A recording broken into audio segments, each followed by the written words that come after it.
As you can see, when the Labor leadership circus isn't dominating the headlines in Canberra this week, it has been border protection and national security. And to discuss that, the Shadow Minister, Michael Keenan, welcome to the program. Nice to be here, Peter. Can I just ask you straight up, what would have been done differently had your side of politics been in power rather than the Labor Party as far as this Egyptian terrorist goes?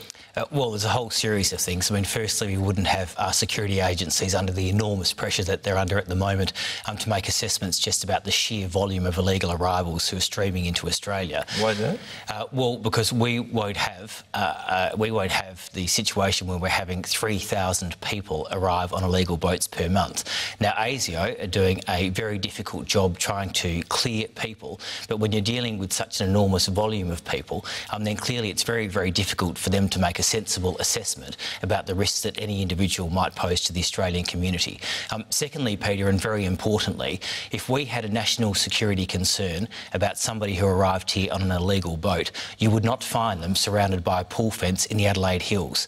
You would find them within a maximum security facility, which is certainly appropriate for somebody who has been convicted of charges of this nature. But can I ask you, it was many months before the government was even aware that this particular individual was being housed, as you say, behind a pool fence. Is there anything procedurally that you've got planned to ensure that you, as the relevant minister, will know about this earlier than this government and this particular minister knew about it in this instance? Well, absolutely, because what we found out this week is that the Gillard government has a completely chaotic approach to national security issues. And the government was notified, remember, it was notified by their own department in September last year. Now, a briefing went up to the minister and we don't even know what happened to that briefing. So what's happened is just a whole series of failures here, but the government are the ones that must take responsibility for that. The Immigration Department was notified by both ASIO and by the AFP that they had this very dangerous individual behind a pool fence in the Adelaide Hills, and at every single time they were notified, nothing at all happened, and that is 100% goes to the heart of the way the Gillard government deals with national security issues. Given that we've got 3,000 people arriving each month at the moment, do you think it's possible, and are you confident that ASIO is doing proper security checks? Well, no, I'm not, because, I mean, ASIO are an agency of about 1,700 people. They apparently have hundreds of people working on this, but it's incredibly difficult for them to do those assessments in a proper and thorough way. And the Director-General of ASIO practically admitted that to Estimates when he said all they can do at the moment is have a very, very light-touch approach to this. Now, people are arriving without documents. It's very difficult to verify anyone's identity, let alone go back and look at the history of the people who are coming here. But can I ask you just on that, though, because following from Paul Kelly's editorial, if it is going to take the coalition time to stop the boats, then presumably this same problem of overwork for ASIO is going to exist for quite some time, at least even if you get done the stopping of the boats for the initial year or two of the Abbott government before you can stem that tide. Look, we're going to inherit enormous challenges from if we do get a chance to govern, from the Labor Party in this area. One, we've got to make sure ASIO are properly resourced to deal with it. And two, we've obviously got to reduce their workload, and we will do that when we stop the boats. The Gillard government, incidentally, actually cut the budget that ASIO had to do these security checks, unbelievably. Will you reinstate that? Well, we will always prioritise frontline law and order and services and frontline national security services. Look, certainly we will make sure that ASIO are properly resourced to be able to do this job, because it's vitally important that we have an understanding about who it is that's arriving here and who might pose a national security risk. Well, what are your own views about that? I mean, to what extent do you think that there are a number of people coming into this country who are security risks? Well, I think the vast majority of people don't pose any threat to the Australian community. But when you're dealing with 43,000 or upwards of 43,000 people, then what is going to happen is that criminals will seek to take advantage of that weakness. And, of course, people that might seek to do Australia harm could also see this as a way of coming into the country. Now, we know about the case of the Egyptian terrorist. We also understand that there was a Sri Lankan accused of murder. He was released into the community on a bridging visa. We know of a case of an accused Iranian drug smuggler. There's 55 other people within the detention network that ASIO thinks are security threats. And these are only the cases that we know about, Paul. So clearly, when you've got such a volume of people, the risks are that somebody who might seek to do Australia harm could come to Australia in this way. You've You've isolated this particular case, and it does appear to be an isolated case so far, as much as we know. Last week, you launched a three-pronged attack on the government, accusations of ministerial failure, immigration department failure and an intelligence failure. Which is the most concerning to you? Well, the most concerning to me is the way that the Gillard government handles these national security issues. There has been a whole series of failures, but it's the government that must take responsibility for that, because they're the ones that are supposed to provide this sort of leadership. We've had a whole series of incidences where the government was notified and nothing happened. They were actually notified about this individual by two separate agencies. And of course, the minister at the time was also notified, and at no stage did they actually act to do anything. But does the minister need to be notified about this at a first instance? If ASIO are aware of this and the Department of Immigration are aware of it, shouldn't they be acting in the first instance to rectify it? And then to go, I mean, where does the ministerial sort of vetting of these things come into the process? Well, if somebody arrives in Australia who's been convicted of murder, has been convicted of explosive offences, firearms offences, convicted of being a member of the Egyptian Islamic Jihad, which later merged with Al-Qaeda, if I were the minister, I would be notified instantly. Do you think we need to do more in terms of working with Indonesia on the question of border protection, and in particular the role of the Australian Federal Police in Indonesia? I think you've got concerns about that.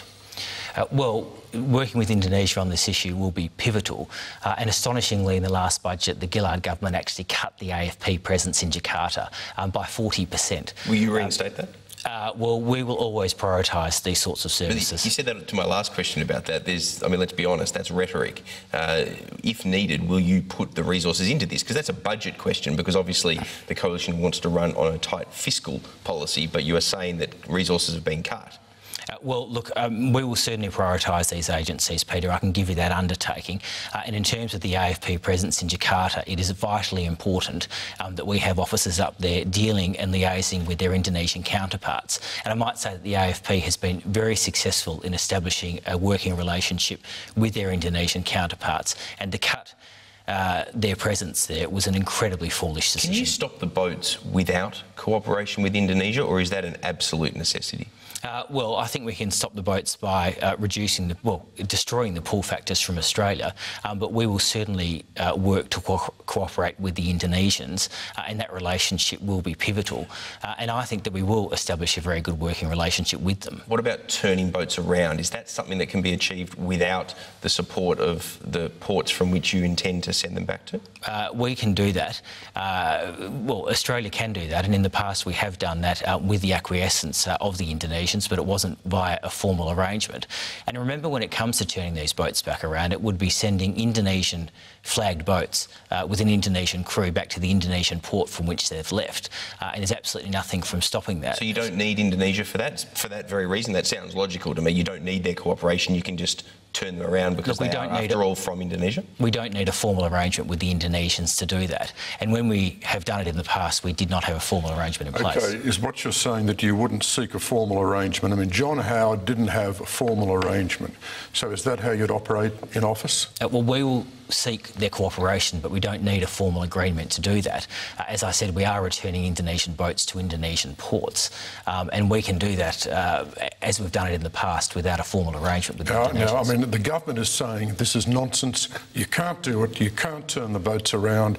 Indonesia won't allow this to happen. So what's your response to that? Well, this was the Labor Party policy. Both Kevin Rudd and Julia Gillard are on the record saying that we should do this.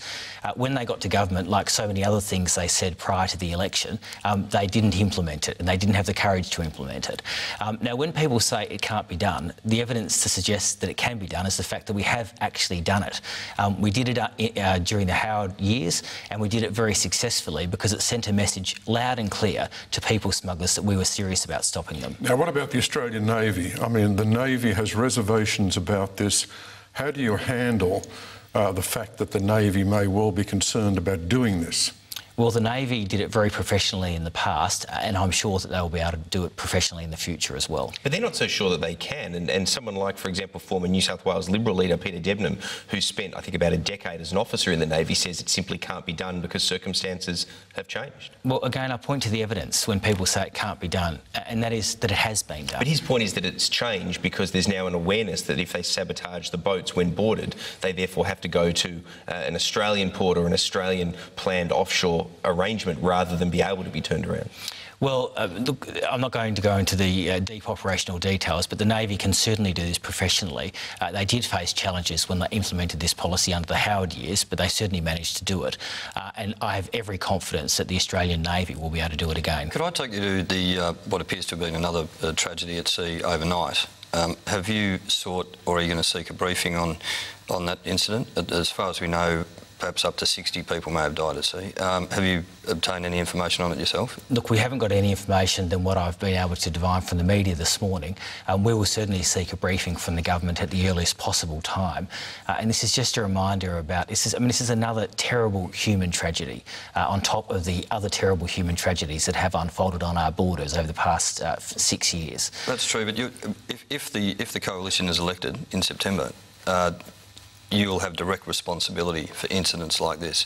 And when we talk about the idea of turning back boats and whether or not that is possible, you're going to be directly responsible for incidents like this. What can you possibly do to prevent these sorts of things happening? Because turning back the boats clearly wouldn't have, saved this or prevented a tragedy like this. No, well, what we need to do is to smash people smuggling. That is the problem. Whilst people smugglers... But people have been talking about smashing people smuggling for years and it hasn't worked. No one's done anything. Well, it has worked, Simon. I mean, between 2001 and 2008, we had on average three boats arrive in Australia per year. We had an enormous spike in illegal boat arrivals towards the end of the 1990s, but we had a government that showed some resolve and they were prepared to do whatever it took to close down people smuggling. Are you prepared to do whatever it takes? Absolutely. Nobody should doubt our resolve to stop this. Okay. Absolutely. Well, let's take a practical example here. You've got an asylum seeker boat in international waters heading towards Australia, and the Australian Navy intercepts the boat. The purpose is to turn it around, and the boat is damaged and it starts to sink. What do you do in that situation with that boat and those asylum seekers? Well, I'm not going to go through all the operational things that might occur, but obviously the commander on the ground will need to make a decision, and he will always be primarily concerned with safety of life at sea. So look, the Navy will need to, the people on the ground will need to make judgments about how this is going to work, and this is of course what they've done in the past when they implemented this policy. We would obviously never seek to turn a boat back around at sea where it endangered somebody's life, but it can be done safely, and it has been done safely. How in that situation can it be done safely? Well, Paul, as I said, the commander on the ground would need to make a judgment, and as they have done in the past, and the evidence to show that it can be done safely is the fact that it has been done safely. Tony Abbott, the last election, suggested that he would take overall command of a situation like this and get on the phone and ring the commander of a vessel and order them to turn back a boat. Has that been abandoned, or is that still going to be your policy? No, look, what we'll do is that the decisions will need to be made on the ground at the time. But will Tony Abbott have the red phone? Because that's what he talked about ahead of the last election. Is that still the plan, that he'll have that ability to have, as Prime Minister, a direct line to particular captains of patrol vessels? Well, that's not exactly what he said, Peter, but look, what we will do is we will issue orders for the way that the Navy needs to proceed with these things, and I can obviously say that we would never turn a boat around at sea where it endangered anybody's life. But I go back to the point that I made before. The evidence that this can be done and that it works is in the history of this issue, because it was one of the key planks that we used to smash people smuggling, and that's why we're going to return to that suite of policies. So you don't accept that circumstances are different now, that there's a more professionalised operation of people smugglers, that there's a greater set of push factors. All of that you reject and say it's happened before, we can do it again? Well, no, I don't reject that. I think the challenge that we would inherit from the Labor Party if we were to win the election is enormous. But we can't shirk that responsibility, because we cannot have a situation in Australia where we have 3,000 people arriving per month, where we have people dying at sea, where we have the Australian taxpayer paying billions upon billions of dollars to deal with the consequences of Labor's failure, and where we have a risk to our national security by not being in charge over who comes to Australia. Are you in unison with Tony Abbott and Scott Morrison that you will stop the boats by the end of a first term? Well, we've always said that we believe that the measures we implement will have an impact from day one. But Scott Morrison during the week repeated, I think 3 times on Sky News, we will stop the boats, and he was talking about that in the context of a first term. Is that an absolute commitment? So at the moment, if we've got the kind of flood of arrivals that we do, if you halve it or even bring it down by 75%, is that failure because you haven't stopped the boats? Well, what we've said is that we believe the policies that we implement if we do win the election will have an impact from day one, and the Australian people will of course have a chance to judge us by the results that we achieve by the end of our first term. So ASIO's, one of the ASIO's major concerns has been documentation, which has been a particular problem for people arriving by boat. And I think David Irvine singled that out as a major issue, particularly when comparing it to people that arrive by aeroplane, for example. Scott Morrison's policy on this is no documentation, no assessment. Do you agree with that? Do you think that's fair? Well, that's not Scott's policy. Of course, it's our policy to presume against people who arrive here without documentation. You're in complete support of that. I mean, people may lose their documentation. How do you know? How can you prove whether someone lost their documentation or deliberately threw it overboard? Well, this is a deliberate part of the people smuggling trade. I mean, you need documentation to have arrived in Indonesia, for example, if you've arrived there via a plane, as people often do. Now, people smugglers instruct the people who are using their services to destroy their documentation. And that's why the vast majority of people who arrive courtesy of a people smuggler don't have that documentation. But I think the essence of Simon's question is that how do you distinguish between someone who has, as you say, deliberately destroyed their documentation versus someone who is an asylum seeker who, quite understandably, doesn't keep papers on them that would probably see them persecuted as they flee the nation where they are being persecuted? Well, how do you draw that distinction? Well, what we're saying is that we'll presume against people who don't have their documentation. Now, if they can provide a reasonable rationale for why they don't, then that's the case. But this is an important part of the way people smugglers do business. They instruct people to destroy their documentation, and that means this case, for example, like the Egyptian terrorist who came through, it's very difficult for ASIO to confirm people's identities, even to confirm their date of birth. And look, clearly we need to have an understanding about who it is that's arriving here. I'd like just not to labour on your point too much, but it's a good point. When you talk about people destroying documentation, there is evidence that that occurs, but there's also pretty strong evidence that people deliberately don't take documentation out of a country like Afghanistan. Hazara, I mean, obviously face severe persecution if they're caught. Well, so how do you distinguish, again, how do you distinguish between someone who legitimately arrives having no documentation for one reason or another and someone who deliberately throws their documentation overboard? Well, I mean, we would need to make that judgment. But can I tell you, if somebody's left Afghanistan... Who makes that judgment? Well, can I just say, if somebody's left Afghanistan and they don't have any documentation, then they would have done incredibly well to arrive in Indonesia, because you would have needed documentation along most of the points, along all of the points in that journey. Well, that's not necessarily the case, but a lot of people in Afghanistan don't have documentation. Well, I know, but you would not be able to get to a jumping-off point to get to Australia without documentation. If I can just ask you about the refugee determination process. The opposition's made it clear that it thinks that this process needs to be tightened up. To what extent are you concerned that a lot of people are being approved and found to be refugees who aren't refugees? Well, we're concerned to make sure that if somebody is owed protection by Australia as a refugee, that they receive it. But that's not the question I asked. To what extent do you think people are getting entry and are not actually refugees? Well, Australia has a very high rate of acceptance of refugees, higher than if you're assessed by the United Nations. Now, we need to make sure we have a proper, rigorous approach to that. We will give protection to people who deserve it, but if people are coming here and they're not genuine refugees, then we need to be I think, sensible enough to face up to that. And clearly we need to make sure that the processes we have in Australia are as rigorous as possible. Will you maintain all the current appeals-based systems, or will you alter that? Well, there's an enormous layer of appeals that you can take in Australia. Will you change that? Well, we will certainly have a look at that to make sure... You can only change it with the referendum, can't you? No, you wouldn't need a referendum. My understanding was that there's constitutional protection in place for the appeals process, which Australia would need to... That's why we do such offshore processing, to keep people away from that, because governments can't just simply change the appeal rights. Well, look, I think you make a good point. I mean, first of all, we will have a rigorous approach to offshore processing, and that means that we don't want people to set foot on mainland Australia. And, of course, that does change the way that their claims are assessed in a legal way. But, look, we believe that it's fair that you have your assessment checked. We don't believe that you should be able to use sort of this constant legal process to remain in Australia when you don't have a valid card. But how do you stop that? How do you stop that? I mean, people stay here for years because of the appeal system. Well, Paul, you stop it by having a rigorous approach to offshore processing, which means the goal of offshore processing is that people don't set foot on mainland Australia.